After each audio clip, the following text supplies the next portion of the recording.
right, everybody, welcome back. So if you are just joining us, this is our last session for today. This is DIY bike maintenance. So momentarily, the delightful Carrie Tippin will take us through DIY bike maintenance. We're going to do a brief overview, how to identify problems with your bike, and things that each of us can do ourselves at home. So Carrie will take it away in just a moment.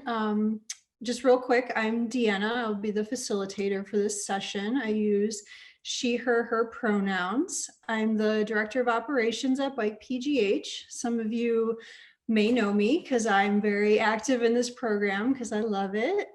So I've been around at a lot of the workshops or meetups. I've also either helped support or led a number of our monthly rides. So hoping that we can do those again very soon because I miss seeing everyone in person. So we're going to just do a really quick overview of the slides in case anybody is just joining us. So we have some housekeeping items. You can scan through these real quick. Essentially just be comfy and cozy and do what you need and come and go if you need to do that. Everything's being recorded so you can watch it again later. We have some community agreements. I will just underscore what is maybe most important. So Bike Pittsburgh strives to create a positive and supportive environment where all people feel welcome, seen, celebrated, and treated equitably. As part of our community, we welcome your participation in keeping this a safe and inclusive space. So take a second and read through these if you haven't yet. If you have any questions, feel free to chat our moderator. So I'm going to stop screen sharing and turn it over to Carrie. Hi, thank you so much for inviting me to be here today. This is my second DIY maintenance workshop this season. So I'm kind of excited about having the bigger audience this time. We had a really good time with the last one. You may have seen me there. Maybe I saw you there. So again, I'm Carrie Tippin. My pronouns are she and her. I am not a professional bike mechanic. It sure looks like it though, right? I'm hanging out today at Free Ride. Katie Blackburn kindly offered me the space today. I'm here alone, that's why I'm unmasked. But I'm excited to kind of show you some stuff that's going on. I'm not a pro mechanic. My real job is that I'm an English professor. So if I act like an English professor today, maybe you'll forgive me for that, I hope. But maybe that's why I make such nice outlines that Deanna loves so much. My journey to maintenance started when I moved to Pittsburgh. I moved to Pittsburgh 5 years ago, and I had never ridden a bike as an adult. And I lived close enough to Chatham that I could ride. I couldn't walk, but it was too close to drive. And I didn't like the bus, it was too crowded. So I thought, like, this is the time. If ever in my life I was gonna be a bike commuter, I'm in the most perfect spot to do it. So I took a Confident City cycling class with Bike Pittsburgh on a Healthy Ride bike that I borrowed. I ended the day by riding between parked cars and moving cars on Carson Street. And I didn't cry, so I figured maybe I'll be a cyclist. So I bought a bike. And I kind of enter the world as a learner. I'm a student by nature. So whenever I get into something new, I get all the way into it, right? I don't do anything halfway. So I wanted to know everything there was to know about my bike. It just seemed natural to me to keep learning more about how it worked, learning about how to take care of it. I'm also really cheap. And so I don't like to pay people money to do things that I can do myself. I think of myself as sort of mechanically minded as well, even though I'm in an arts field. So it was sort of a natural progression for me. I did get some training from Rocky at Cranix. He was training some student workers at Chatham, and I invited myself to come to those lessons. But most everything I've picked up here and there. I've done some classes here at Free Ride. I've done every maintenance thing that Bike Pittsburgh has ever offered with Karen Brooks. The Saints, Karen Brooks. I once took a disc brake class at Prototype Pittsburgh that turned out to be about cars. So I learned about car disc brakes on my way to learning more about bike disc brakes. So it was very helpful. But that's just the kind of person I am, right? Is that I want to keep learning more. And it helps me to feel confident, especially on long rides. So I've done the Gap Trail to DC, and it really was good to feel like anything that happened to my bike, I could fix it on the way, right? I could take care of it. Oh, I see Kat also said hi. Kat Woodson gave me a bike that I destroyed and refinished and learned everything I know based on this bike that Kat gave me out of their basement. So thank you, Kat. I'm so good to see your face here. So I'm not really going to demonstrate so much as kind of just describe. I think there are tons and tons and tons of videos out there that can show you slowly, step by step, how to do what you want to do. So what I'm going to try to get to you is sort of how to, what are you looking for to find the video, to do the tutorial, to fix the thing, right? So a lot of what I'm going to talk about is the naming of parts, how they work, what you're looking for. I recommend always going to Park Tools videos. That's P-A-R-K, Park Tools. There's a lot of videos by random people, and they're slow and annoying. But Park Tools are professional, well-made, very concise. I recommend it highly. So here's what we're going to do. The first thing I want to talk about is kind of how bikes work. So bikes are modular, and what that means for you is that they're meant to come apart. They're meant for each piece to be replaced as it wears and tears and breaks. So technically, you could just keep transplanting the pieces and keep this bike alive forever. The frame itself is really the only thing that if you damage the frame, that can't be really saved. Everything about a bike can be replaced. So that's good news for you, because if you break something while you're adjusting it, you just go get a new one and stick it on there and everything's fine. So the two things that we wanted to focus on for this session were brakes and shifting. And really the only thing that's leaving out is wheels. Those are like, the bike is really only three parts: brakes, the drivetrain, wheels. End of list. So first, let's talk about the parts of the braking system. So both the brakes and the shifters work where the right hand goes to the rear of the bike. So if you follow this cable, it goes all the way down to the rear. Yeah. And that's true for the shifter and the brakes, that the right hand controls both of those. The left hand goes to the front side.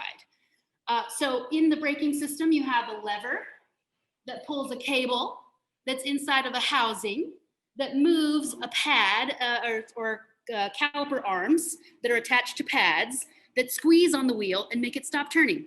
And that's every kind of brake, whether it's a rim brake or a disc brake.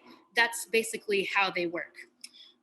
So the difference between rim brakes and disc brakes is the part of the wheel that it pinches to stop.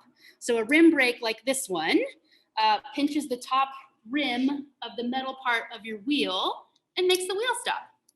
And a disc brake has discs inside. Oh, I'm on the wrong side just to show it to you too closely. But it has a little pincher and there's there's pads inside, and they pinch that disc. So basically they work in very similar ways. And the shifter does too. The shifter, you might have probably an indexed shifter. And what that means is that you click, and one click moves the chain one rotation, right? For each of those clicks.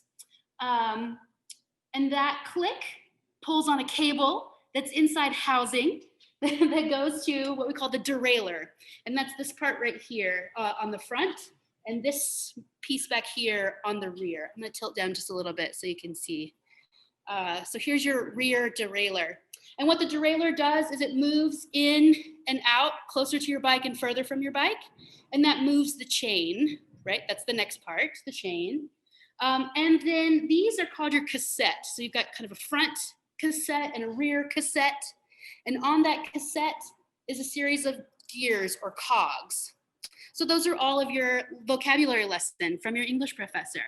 How was that? Questions? Those are kind of your vocabulary parts. So the things that might go wrong with any of these things that you can do on your own are usually things like adjustments and regular maintenance. So I'm kind of going to break down those kind of two parts. So let's start with brakes. I've already kind of mentioned there's two kinds of brakes that you might be looking at, the rim brake and the disc brake. Within rim brakes, there's several kinds. So I've got a couple of bikes set up over here to kind of show you some different kinds of rim brakes. This one is what we call a cantilevered brake. And as you can see, just like all brakes, it has pads here, it has arms here, and it's pulled by a cable. And so the only reason you need to know the name of your kind of brake is that each one is adjusted a little bit differently. They all need the same kind of care, but they might be different ways to look up the video for how to adjust it, right? So that's what we call a cantilever brake. This black one in the middle, I'm actually gonna move the computer to see a little better. This one is what we call a V brake. And if you'll see, it has, again, arms, pads, but it has this little noodle right here. That's its technical name, is noodle. And the cable runs through that bend and has a locking mechanism here. And that's kind of a quick release so that you can disconnect this, pull the wheel off, and put it back on. I had a friend with a bike like this who didn't ride it for 3 years because this had slipped out and she didn't know, just put it back in. So that's another kind of piece to look at. So that one's called a V brake. This is an older bike, and you might have an older bike like this. It's a side pull brake, and it's called that because the pull is on the side. Very technical.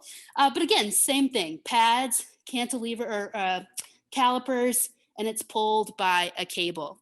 So except for those kind of names, that's really all you need to know about those. I have handy here a center pull or a center pivot brake. It's another old-fashioned kind of style brake, but it pulls straight from the middle.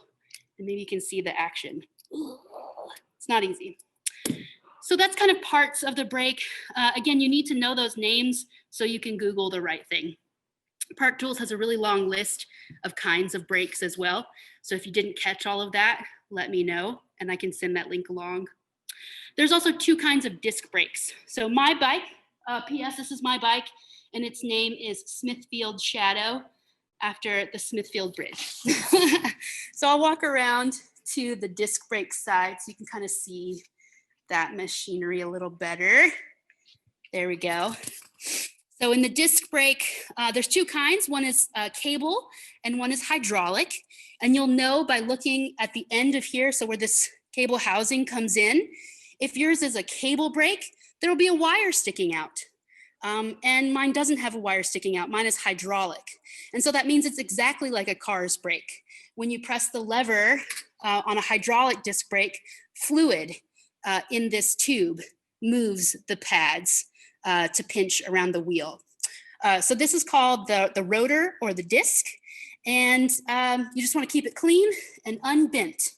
And that's about all you need to know about disc brakes generally. I'll actually pause here for just a second. If anybody has any questions about the kinds of brakes that they have on their bike, or just anything generally about how brakes work before I get into some stuff. Carrie, there are a couple brake specific questions. Excuse me. One person is wondering how long brake pads should last. Do you have any insight on that? I do. Mostly brakes will have a wear indicator on them. So this one has, you see how it has all this line of squares? Mm-hmm. So these brakes would be worn out when those squares were revealed, right? They might also be the opposite, where they have 3 grooves in the surface, and when those grooves are flattened, then your brake pad is worn out. So time is not really the right answer, but like the indicator on the pad. Good, that's gonna kind of be a nice transition into my next thing. The thing that you most need to maintain on your brakes is the pads. And on rim brakes, the pads are right there. They're visible, they're easy to see. On disc brakes, they're inside the mechanism. So they're kind of hard to check with your eyes. So really for disc brakes, you have to check with your ears. You're kind of listening as you're biking to see if it sounds right. And you're also kind of feeling for vibrations or to feel if the stopping is still strong and powerful. So a couple of things that you might need to do to kind of test these brake pads. One is to visually look at them. Look at them. Are they wearing evenly? Are there wear patterns showing to let you know that like any road tire, that they're worn down too far? I think other people will say things like 1/4 inch is the very bottom that you want to go, the thickness of them. So those are a couple of things to check. The other way to check is to do what we call the 2-finger test. Maybe I can tilt just a little bit, but you put your fingers, here you go, against the handlebar this direction, and then squeeze the lever, and you want it to stop before it gets to your fingers. And mine are it's going pretty far. You definitely don't want it to crash all the way against the handlebar. So if it goes all the way to the bar, that means you're not getting your full stopping power out of your grip. So you want it to stop before it gets to the handlebar. So some things that might happen are your pads are too thin and you need to get new pads, and that will slow the space. Or you might need to put some tension in the cable. So most people's brakes have a barrel adjuster. Mine don't because I don't have any cables in that tube. But there's a comparable spot here. There's a little twisty thing right at the top of that cable, and twisting it can change the length of the cable. So if you need it to be tighter, you need a shorter cable, right? So you want to try to tighten up that cable if your brakes aren't going all the way.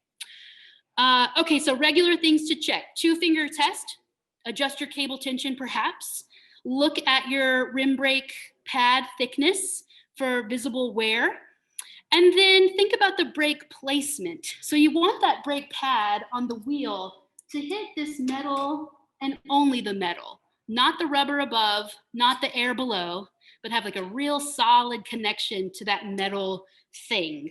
So that's another thing to keep your eye on. If this screw gets loose and things slide, right, that could happen. If you've taken your wheel off to put it in your car and then you put the wheel back on, things might not be quite as aligned as they used to be. So those are things to keep an eye on. For disc brakes, the cool thing about disc brakes is that they adjust themselves as you ride. So the disc brake mechanism, when you brake, it flattens against the rotor and it only comes back a set amount. So it always stays exactly the same distance from the rotor, which could not happen in the rim brake, right? As the brake wears out, that space gets larger. So the thing to know about disc brakes because of that is you never want to squeeze your brake lever when your rotor is not in place. So again, if you take that wheel off to put it in your car, you don't want to, if you squeeze your brakes, they'll fuse together forever and then you won't get your thing back in. So disc brakes kind of take care of themselves as far as adjustment goes. So if anything happens to those disc brakes, it will probably be a lot to deal with. What else? So if you hear noise in your brakes, that's usually the biggest question that people ask me, is sort of like brake noise. On a disc brake, if it's scraping, you hear a scraping noise, it could be that you are out of alignment. It kind of depends on how the scrape sounds. If it's okay, I'm just gonna do it. A chink, chink, chink kind of sound, it might be that your rotor is bent in one particular space. So the rotor is only touching right at that bent spot. And all you do is just go, and it's back and it's fine. Or if it's a constant, like shh, shing, shing, shing, shing, shing all the time, then it might be an alignment issue. So there's a great video on Park Tools about how to realign your disc brake. And it essentially comes down to unscrewing the mechanism, squeezing it, and screwing it back in so that it will be centered. So it kind of centers itself again. Questions about disc brake noises or disc brake issues? Anybody out there riding a disc brake bike like mine? There was a question, Carrie, sorry, I didn't interrupt. about how the weather might affect your bike function. Specifically, do your brakes become tighter when it's cold? And maybe disc versus rim might react differently to that. That's a good question. I don't think cold as much as wetness. Rim brakes, I think, are supposed to be a little less good at handling wetness as compared to the disc brake, I think. But honestly, I've ridden both in Pittsburgh and I've never noticed any difference. Riding both kinds of bikes in all kinds of weather, they all brake, they all stop the bike. That's how I feel about it. Maybe racers or other people, I don't know. Alex, I bet you have opinions about brakes. Alex, do you have opinions? I have lots of opinions about brakes. I would have to say that definitely rain messes with your road rim brakes. And when you're just preparing and riding, just remember to brake a little bit earlier based on like how slippery it might be. And then in the rain, you might hear a honking sound coming from your rim brakes, and it like that's just fine. That's just the wet in your brake. But as always, Pittsburgh is usually always rainy, so be sure to maintain your brakes. That might be the most important safety mechanism with our hills to look out for and go to your bike shop. I would say biannually at the least, depending on how much you ride. Yeah, and certainly we say in the ABC Quick Check, the B is brakes. So I recommend doing that finger test every time you get on your bike, because you definitely don't want to be at the bottom of the hill when you realize that your brake thing is not going to engage, right? It could also be there's some cables that run through here, and I've had this problem where my brake cable got disconnected in the middle here, so it wasn't, the tension wasn't working right, and all I had to do was just like stick it back in the thing. So quite often a problem with a brake is not a big deal. It's a DIY thing. You can absolutely do this on your own. You can. As far as changing brake pads, it's outrageously simple. This nut comes off. You put on the exact same one in the exact same way, and you put the nut back on. No big deal. If you can screw the top off your toothpaste, you can change your brakes. That's what I say. Okay, great. That was for rim brakes. Okay, so rim brakes, rubbing or squealing, it might be a realignment. So rubbing, if it sounds like rubbing on the rubber, that's gonna ruin your tire. Don't let it happen. If it's making that honking noise or the squealing noise, it might be a vibration because they're not quite flat against the surface. It could be water, as Alex mentioned, right? Those all things could make sounds.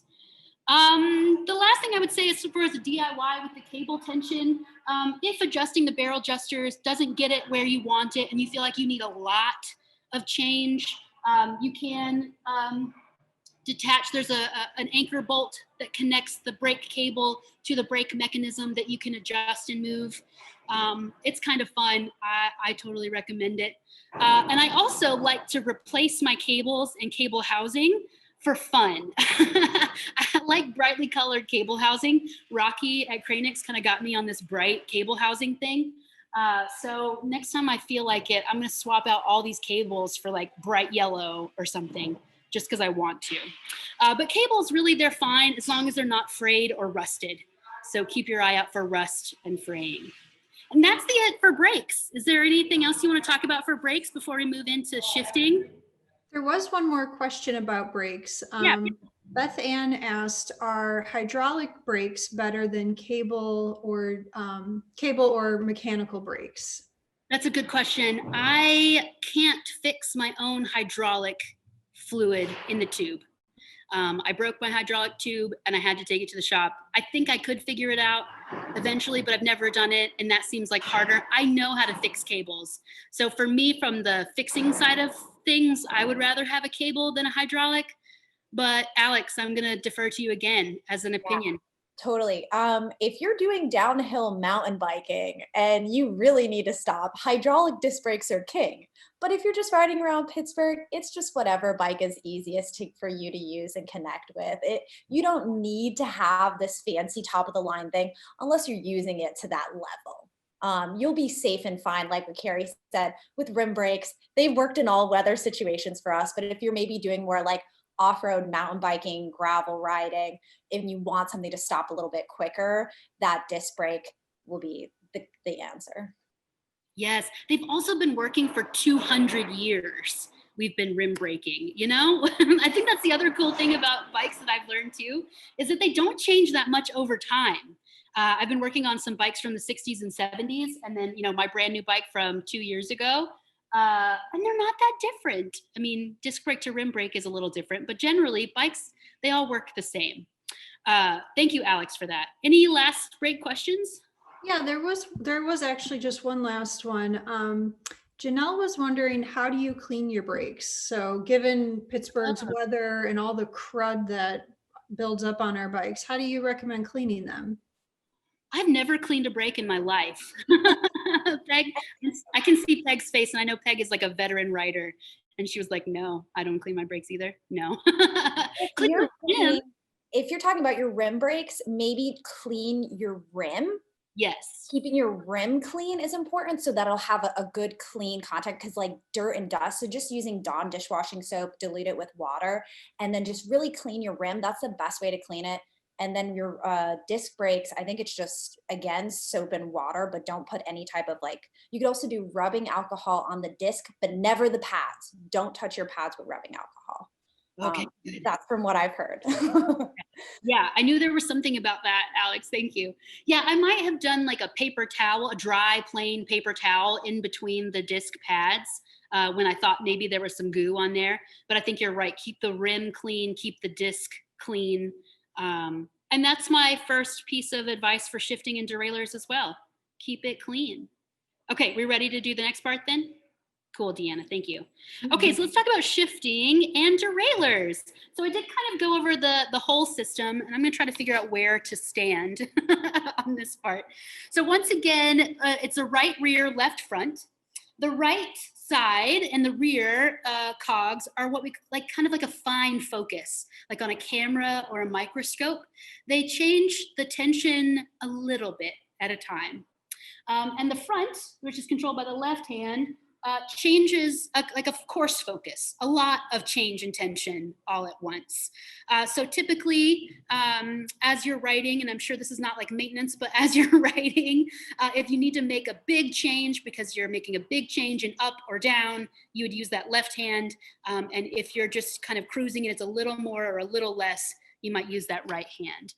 And so that's good to know, just to know where the problem is. That will tell you which cable to mess with, right? Which hand and which cable to mess with. Okay, so kind of here's how high gear, low gear. I don't like using those words, high gear, low gear. I like saying easier to pedal and harder to pedal, and closer to the bike and further from the bike. Okay, you'll see why. So as you move the chain closer to the bike, it gets easier to pedal. So in the front, that means you go down to your smallest cog closest to the bike. That's the easiest place to pedal. In the back, same thing. You move the chain closest to the bike, it gets easier to pedal. That's your biggest cog. So high and low here don't exactly cover it, right? But if you're using what we call an indexed shifter, like I have, that means that you click once and it changes a number. It's usually associated to a number up here. Does that sound right? And a higher number like 9 is harder to pedal, and a lower number like 1 is easier to pedal, right? The way they both work is that this lever moves a cable, right? The cable moves the derailleur moves the chain to a different cog, and that's kind of how that whole system works. Okay, does anybody ride with a friction shifter? I was talking to Katie about it just before you all came in, and she called them suicide shifters. No, they look, I'm doing this with my thumbs because they look like this. Alex, yeah, I have an old Schwinn that has this, a Schwinn Latour. And it's not indexed. You just pull it and you pull it until it changes to where you want it to pull, and then you stop. And I like it. I actually like it because they're always aligned. You just keep moving them. So you might have those kinds of shifters if you're interested in that. But again, they all work the same way by pulling that cable. And I spent a long time, I was telling Sarah about this. I drove to Vermont last weekend and I had 9 hours in the car. And I spent a long time in the car thinking about like what happens to as I pull the cable, this moves like this. I did a lot of thinking about it. So the derailleur moves the chain, that happens front and rear. That's all of those things. So that's how it works. The regular maintenance, I would say clean it and lubricate it. Do not look too closely at mine. It is filthy. There's a lot of dust on there, definitely needing a cleaning, definitely needing some grease on it. But kind of keep this clean, free of debris, free of greasy buildup, lubricate it nice and frequently, inspect for rust, look out for rust. And that's kind of your regular maintenance there. Just kind of keep it clean and it should keep you going. Probably you're going to ask, if you haven't asked it already in the chat, when do you replace your chain? So a chain does stretch, right? Just like our cables stretch over time, those links get loose, they do stretch. So there is a mechanism for measuring how far they have stretched. And at a certain point, that's when you get a new chain. You can also just sort of look at how it's fitting on the teeth. If it's not fitting nicely around all the teeth, it might be time to change your chain. If it's ultra rusty, if you can't bend it at each, if there's like a stiff part that won't bend, it might be time for a new chain. If your cogs start getting broken, these teeth are kind of broken off, or they start looking more like ocean waves than teeth, that might be time for a new chain, or by then a new set of cogs as well. That's kind of regular maintenance, watch out for things. Did I cover? Does that sound good? Okay, I haven't missed anything.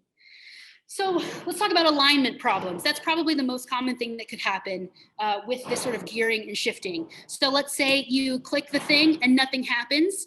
You thought it would click and move to a different thing, but it didn't move.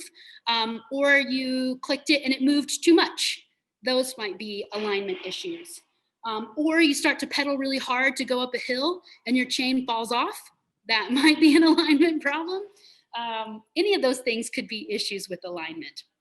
So if it's the chain slipping off, if it slips off at the highest or it slips off at the lowest, the problem might be what we call the limit screws. So Google that, limit screws or limit screw adjustment. On each of your derailleurs, front and back, there are two little screws, and they set the highest that it can go and the lowest that it can go. Otherwise, like the closest to the bike and the farthest from the bike. So if it's slipping off when it comes this direction, it could be that you've set that limit too far out and it's just pushing it too far. And with the index shifters, it only works if it starts and ends in the right position. So those limit screws can be really useful for that. All you need is a little tiny Phillips screwdriver, and you can totally do that yourself. Yay. The other thing that might happen, again, if there's no movement when you click, it might be that the cable tension is too loose. And so it's not like pulling it far enough to where it needs to go. So you could adjust those barrel adjusters like I mentioned at the top. You can kind of screw that in a little bit and that would make it tighter. Screw in or screw out to make it tighter? Don't know. Try it both ways. See what happens. Or ghost shifting, we call ghost shifting, where you didn't click anything and it still moved to something. That might mean that your tension is too tight. So you might need to loosen it in that way. Maybe you hear something. Listen for noise when you're shifting. It should make a gentle click or even a soft clunk when you shift gears, but it shouldn't make a constant noise. So a constant chain noise means that it's not quite on those teeth just right, or it's rubbing against something that it's not supposed to be rubbing against. So listen for those kinds of noises while you're doing things. The other thing, like I would also recommend just periodically when you're cleaning your bike or lubricating your bike, just watch it, shift the gears and watch what happens. I've got mine up on a stand right now, but you could totally just turn it upside down on your front porch or turn it upside down on your kitchen table even, and just sort of click and move. So my body is gonna be in the way. So I'll go over here. So kind of get your pedal action going and watch what happens when I click there. It went up one, there it goes, good. Not too much noise. Ugh. There, we got all the way to the top. That's a little noisy. Maybe I want to do something about that later. I don't know. Okay, so that's kind of what I would do as far as regular maintenance. And also just kind of get used to watching your bike move and thinking about what it does when you do something to it. What does the bike do in response to the information that you give it. I'm going to pause. Any questions about derailleurs at the moment? Yeah, there was actually a question from Alice asking, what do you use to lubricate or grease your bike? Yeah, I think what it's called Easy Lube. It is like all-purpose, all-weather. I got it from REI. There's more specialized ones. So there are some that are better for wet weather, better for dry weather, better for dirt, less good for dirt. I bet somebody out there has an opinion. Does anybody have an opinion on lubrications? I have so many opinions Alice, about this. But the most important opinion is to keep it clean. yes. And like use Dawn dishwashing soap, hot water, bubble it up, and then just keep it clean. If you could wipe it off between every bike ride, of course, nobody has that kind of time. But if you can, you should. And then just a light layer of whatever one you decide to choose. Roll it through, and then a paper towel, and then wipe it off maybe after it sets for an hour or so, just to keep it clean, because that will make your drivetrain last forever or a longer period. Totally. Yeah. And I didn't even say that. I just said clean it. I didn't say how. Yeah, Dawn dish soap or some kind like just regular dish soap. I don't do like fancy degreasers. I generally don't believe in bike specific anything for anything, clothes or tools or anything like that. Yeah, so keep it Dawn dish soap on the chain, Dawn dish soap on the cogs. These things can get real disgusting and you don't know it. So I do have to like wipe each one individually to get the little buildup of goo off of those little dudes. But yeah, the best lube is the one that you'll use.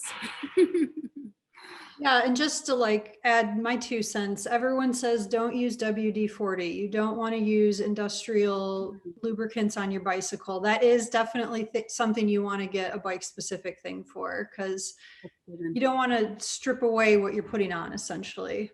So you also don't want that lubrication to get on the rotor, the brake rotor, if you have disc brakes. That can be a problem as well. So make sure that you're not throwing it indiscriminately around the bike, but kind of keeping that lube close to the cogs. Yeah. Carrie, there was one question, I think it was something you mentioned earlier. Gail was wondering about the park tools video that we're talking about. Can you just really quickly clarify that? I think yeah, the name and some info. Yeah. Yes, Park Tools. There's like 1,000 Park Tools right in front of me. Park Tools is a brand of tools. Park Tools. They make great tools, but they also make really good videos, and they're very, they also have lots of like timestamps on them. So they're like, skip this part if you want to go to the next part. They'll describe what tool you need, which park tool to buy to fix the thing. But then like really slowly, step by step, how to adjust the thing. And it includes old bikes and new bikes, kind of the whole range of things. They're really very informational and again, very professional. Again, it's not some old dude in his basement just talking for everyone to hear. Yeah, I'm seeing the link go in, Alex. That's excellent. They're super helpful. And I buy their tools. Yeah, thank you for clarifying that for folks. Of course, yeah. I think one quick question we could maybe get to is there one tool that is very needed that is not usually included in our repair kits? Oh, no. Hex wrenches, right? I have this set from Park Tools of these really long handled hex wrenches. I really like the long handle. I think that's super handy, but anything left over from your IKEA set will work usually. Most bikes, they have 3 sizes, like between 3 and 5 millimeters, am I right, I think? So if you have just those 3 hex wrenches, you can do pretty much anything on a contemporary bike. If you have an older bike, you might need like socket wrenches or an adjustable crescent wrench, because they have more of these kinds of things instead of the hex head screw kind of things. But no, I don't think there's any specific tool that you need. A Phillips screwdriver and a hex set of hex wrenches ought to get you done for almost anything that you need. Cool, thank you for that. One last one about shifting before maybe you want to move on. Someone was asking that, or saying that they notice when they shift gears that their bike continues to click several times. Do you have any advice or troubleshooting tips for that? like it's clicking to more, like you shift it once, but it's actually shifting 2 to 3 cogs, you think? I think that's what they mean. I mean, if it's Yeah. that's what I would assume the question means. It sounds like it's too tight. Sounds like your cable's too tight and it's pulling too far. So as soon as you let it loose, it's kind of yanking down. One of the things that I was trying to think about with how to shift is that to get closer to your bike, to get harder to pedal, no, to get closer to your bike, to get easier to pedal, that chain actually has to climb. So that's why it's hard to push to get to an easier pedal, which is a little bit strange. And then to get to the harder ones, it actually falls down. So you're going to a higher gear by falling, and you're going to a lower gear by climbing. This is why I don't like high and low for describing those things. But that might explain what's happening, especially if the multi-shifting is happening on the way down, right? So you click it once and it's just like falling. That might be because it's too tight. Yeah. I just added the Shanice who asked the question is now able to speak to you if you wanted to clarify that question. Yeah, I welcome it. Okay, can you hear me? Yes. Perfect. So yeah, so I think what I'm noticing is mostly when I'm going uphill. So I'll adjust. So, I'm biking and I shift the gear because I know I'm about to go uphill. Yeah. And so as I shift, or after I've shifted to the gear that I want, it continues to click. It will continue to like act like it's shifting. And for a new bike rider, that's a little scary because my foot can come off the pedal as it's doing something, and it'll do it several times. So I'm just not sure. And it is when you're going to an easier gear. Yes. The chain is climbing. So it might be that it's not quite getting there. It might be a limit screw issue that you're not it's not quite getting. And if you're going to your easiest gear, is that when it's happening? That's right. Yep. Yeah, that makes me think that it's not quite low enough. So it's not going all the way down. Your last click is not clicking into the right. That sounds right? Okay. The other thing that I didn't mention is cross chaining, and I wonder if that's happening to you as a new rider. So cross chaining means that you have it on your closest to your bike in the back and furthest from your bike in the front, or vice versa. And stretching the chain to its furthest limits, and that might cause clicking and noise. So what I want to make sure is that when you go to your easiest one in the front, you're also going to your easiest one in the back. So I wonder if that's happening.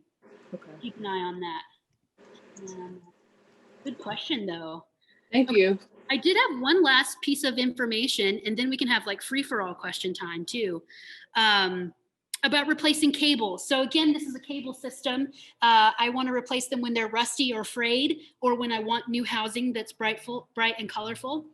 But the last thing I would mention is derailleur bending. So this part of the derailleur, I'm going to zoom in and really show you. This part of the derailleur is connected by what we call a derailleur hanger, and it is there to, it's designed to break off. If anything bad happens to this derailleur, it will break off so that it doesn't twist or damage the frame. So if this gets bent, it could really be a problem. So anytime you lean your bike against something, lean it derailleur side out. If you put it in your car, put it derailleur side up. If it falls over, make sure it didn't fall over on the derailleur side. And if it did, you just want to make sure that this is a real solid straight line. So if you get on like this side of the bike and you're looking at it this way, it should be pretty square to the wheel. I did not do this. I fell over one day because I was riding in clipped-in pedals and I didn't know what I was doing, and I fell over. I fell over on the derailleur side. I bent the derailleur. I did not bend down to fix it. I did notice that every time I got to my easiest gear, the chain was doing weird things and it wasn't working quite right. Who cares? Whatever, it's fine. Then one day I'm jamming up the hill and the derailleur gets caught in my spokes. It rips the derailleur off. It broke my spokes. I couldn't ride anymore. And it was like a couple $100 to fix, maybe more than that, to fix it. And what I needed to do was this. And if I had just stuck my stupid hand in there and done like that, I could have saved myself a whole bunch of stuff. So that's a tiny little thing. It's not a maintenance thing. It's not a DIY thing, but it could save you a ton of time and money later if you just keep an eye on your derailleur. And that is my last note on my outline. And it's 12:15, and I am the best teacher in the world. I could not agree enough. I'm just going to see if there's any questions that have come in, Carrie. So thank you for all of that. Kat asks, what is your favorite thing about working on your bike yourself? Was there something you learned that you thought would be difficult, but was actually easy or simpler than expected? Kat, thank you for that question. I just love all of it. I have a real talent for wheel truing. I did not know that this would be a talent that I have. So to true a wheel means to make sure that it spins exactly straight. And it was one of the first things that I did. I got this rusty ass bike out of Kat's basement. And the first thing I did was to take all the spokes off. And then I watched a lot of videos about how to relace the wheel. I bought the wrong size spokes at least 5 times. I think I bought 200 spokes to do one pair of wheels that have 32 spokes each. So I have like 140 extra spokes in my house. I made bracelets out of them. But it turned out to be easier than I thought. Like once you understand how it works, it's really not that hard. And it feels a little like musical. There's something about the truing of the wheel, getting everything exactly right. It's so satisfying. And it makes me feel like a superhero in some way. Like, this thing was broken and now it is not, right? Everything was out of harmony and now it is perfect. And it just feels like it's very empowering. Thank you for that question, Kat.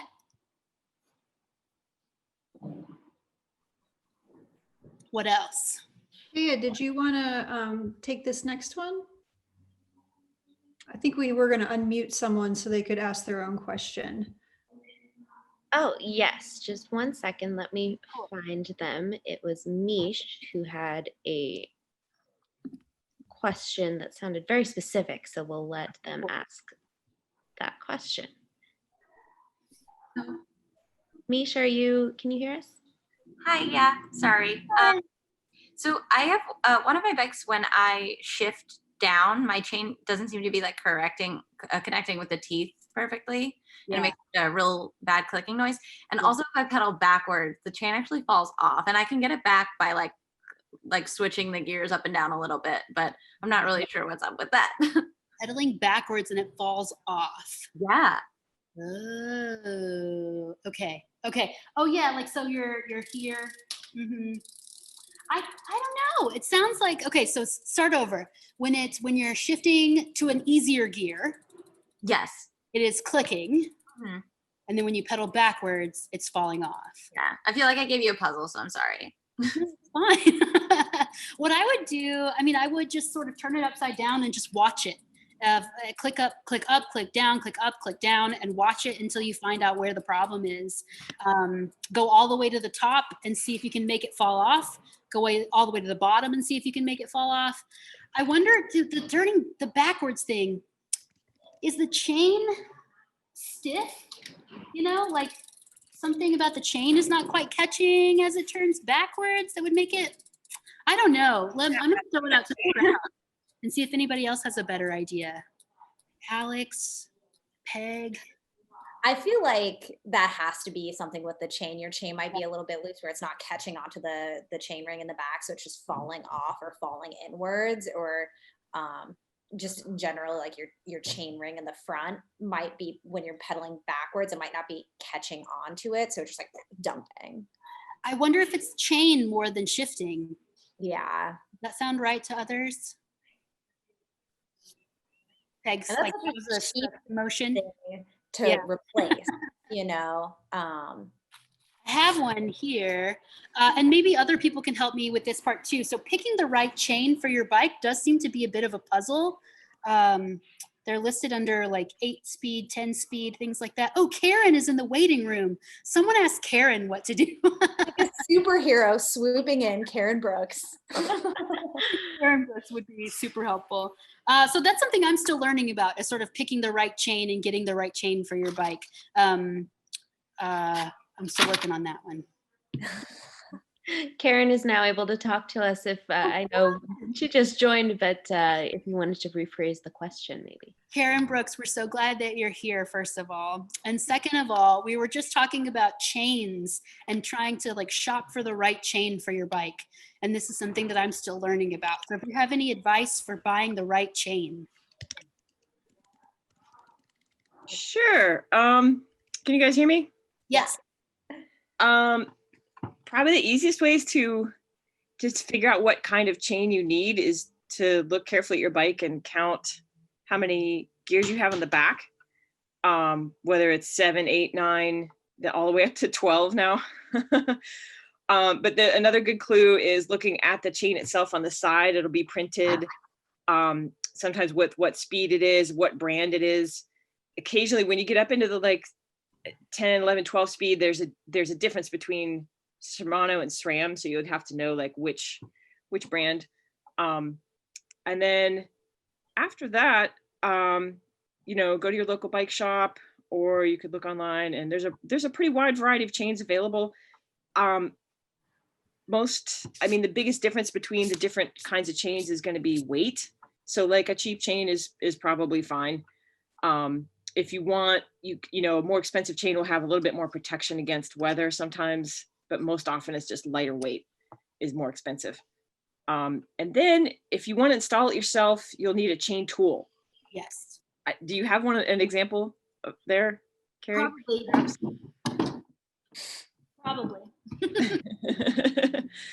It's at any rate, yeah, a lot of chains come with a master link, which makes it easy to take off and put on, but you need to size it still. It's going to come too long, so you have to take out the extra links.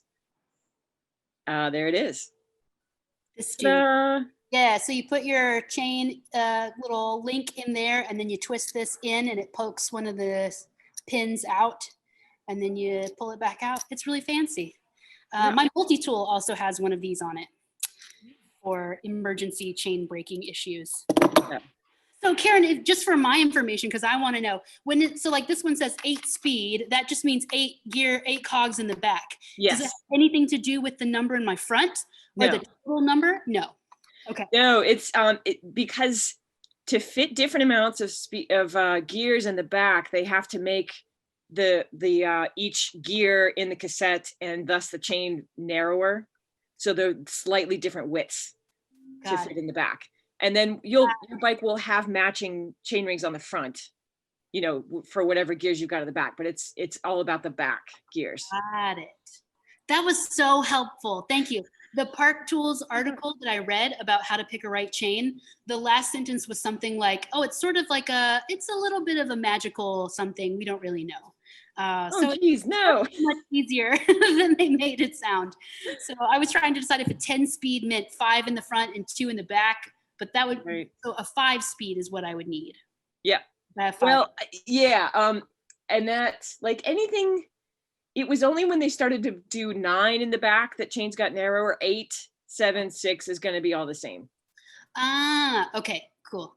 This is so helpful. I'm glad that you're all here to teach me about DIY bike maintenance. Yeah, Karen, thank you so much for joining and then also helping facilitate the session. We always appreciate you.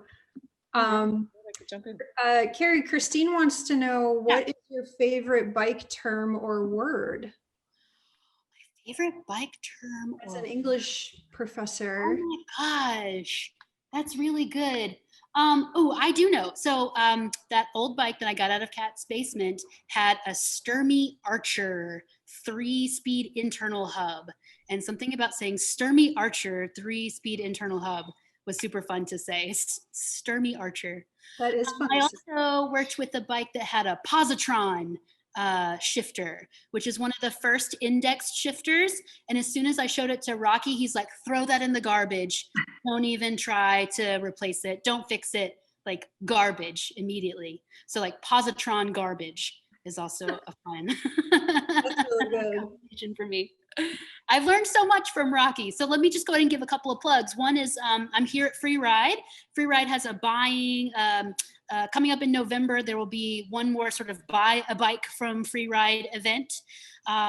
This is also a great place to work on your bike. There are people who are here as volunteers who will help you do a thing that you want to do.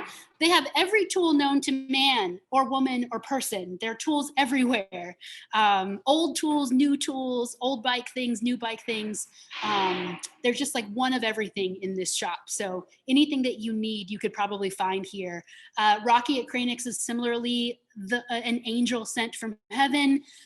His shop is super cool. He'll let you just sort of go play. I went there and borrowed a saw to saw off the handlebars of an old bike. So you never know. And I say to him, like, Rocky, I need like this bolty thing. And he's like, oh, you mean the anchor bolt from 1970, whatever, from this container? And he hands it to me and I pay him 50 cents and then I go on my way. It's just a wonderful resource for things like that. And I welcome your questions as well. You can find me on Instagram at Wheel All Right. You can find me on Facebook. I'm often in the Bike Pittsburgh things. I used to ride caboose on the group rides when we have those. So I may see you at coffee. There's lots of ways that you can get in touch with me, but you should probably ask Karen instead, or Alex. But I would be a nice third person to ask. Well, Carrie, a lot of really wonderful compliments came through on the chat about you, and people were wondering, will you be doing any more workshops or trainings? Do you have anything planned coming up? No, but just like Sarah, Deanna, Alex, like put it on the books and I'll do it. Okay. I love it. I love it too. Okay, I think that those are all the questions that we have, and we do want to wrap up at 12:30. So thank you so much, Carrie and Karen and Alex and everyone who jumped in to answer questions. It takes a community sometimes to help share that knowledge. So thank you, Carrie, for your time. We really appreciate it. Of course.